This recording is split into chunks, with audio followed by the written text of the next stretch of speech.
নতুন এটা ভিডিঅ' লৈ আহিছোঁ। আজি মইচা শাক, পালেং শাক মানে মিক্স শাক লগত দালি দিয়া তৰকাৰী, শাকৰ তৰকাৰী। মানে কেতিয়াবা শাকৰ তৰকাৰী খাই বহুত ভাল লাগে। তো আপোনালোকেও খাই চাবচোন। ভিডিঅ'টো পঠালোঁ, মই বনোৱা ধৰণে বনাই খাব, কেনেকুৱা লাগে খাই। কেতিয়াবা নিৰামিষ খাই বহুত ভাল লাগে, তাৰ কাৰণে ভাবিলোঁ আজি শাকখিনি এনেকৈ বনাওঁ, লগতে ভিডিঅ'টো দিওঁ, আপোনালোকে চাব।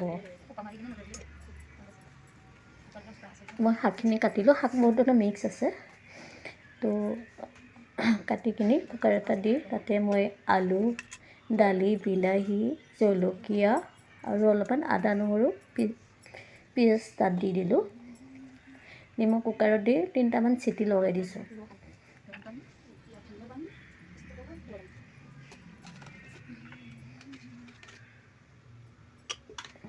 লগতে মই নিমখো দি দিলোঁ।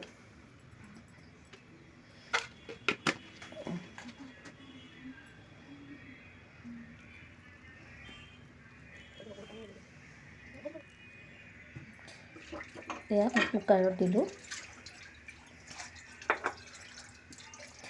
তাৰপিছত মই শাকখিনি এতিয়া তৰকা মাৰিম। তেল দিলোঁ, তেলতে মই দিলোঁ অকণমান জিৰা, গোটা জিৰা।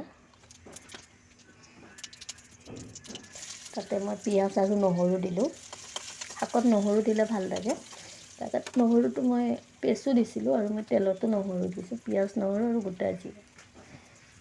তাতে মই হালধি দি দিছোঁ তেলত। কুকাৰত দিয়া নাছিলোঁ কাৰণে মই তেলত দিছোঁ।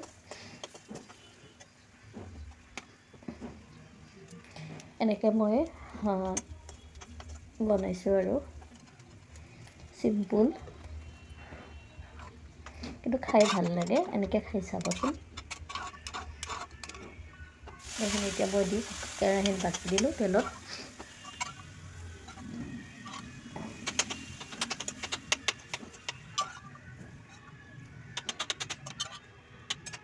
চব্জিখিনি মিলাই দিব লাগে হাতাই। আলুখিনি ভাঙি কৰি মই মিক্স কৰি দিলোঁ। আলু বেছি দিয়া নাই, অকল এটা দিছিলোঁ। আলু দিলে ভাল লাগে আৰু শাকৰ লগত। এইখিনি মই এতিয়া মিলাই দিলোঁ। মোৰ তৰকাৰী অলৰেডি হৈয়ে গৈছে, খালি মই অকণ মিলাই দিছোঁ। ইয়াতে মই আপোনালোকে মোৰ ভিডিঅ'সমূহ চাই ভাল পালে লাইক কৰিব, শ্বেয়াৰ কৰিব, লগতে ছাবস্ক্ৰাইব কৰিবলৈ নাপাহৰিব। কাষতে থকা বেল আইকনটো দবাই থ'ব, যেতিয়া মোৰ আহিবলগীয়া ভিডিঅ'সমূহ আপোনালোকে পাই থাকিব। আৰু আপোনালোকেও এনেকৈ বনাই খাবচোন, ভাল লাগে গৰম গৰম ভাতৰ লগত। শাক খালে চব ধৰণৰ শাক মিক্স হ'ব লাগে, যেনেকৈ পালেং, লাফা, মানে মিক্স, খুতৰা, মইচা শাক চব মিক্স কৰি ল'ব। লগত দালি দিব, বিলাহী দিব, আলু এটা দিব, চিম্পুল মজা। এনেকৈ খাই চাব। আৰু মই এনেকৈ খাই ভাল পাওঁ, তাৰ কাৰণে ভাবিলোঁ ভিডিঅ'টো আপোনালোকলৈকো পঠাওঁ, আপোনালোকেও চাব। আৰু ভাল পালে আপোনালোকেও বনাই খাব। একেবাৰে চিম্পুল, ধৰি লওক একেবাৰে চিম্পুল, মানে টাইম নালাগে বনাবলৈও। বহুত চিম্পুল, ভাল লাগে। বহুত কম সময়ৰ ভিতৰতে হৈ যায়। কেতিয়াবা বনাব এলাহ লাগিলেও ইমান কম সময়ৰ ভিতৰত বনাই খাব পাৰে, আৰু খায়ো বহুত টেষ্ট লাগে। এয়া মোৰ হৈ গ'ল। লাষ্টত মই অলপমান ধনিয়া পাত দি দিলোঁ।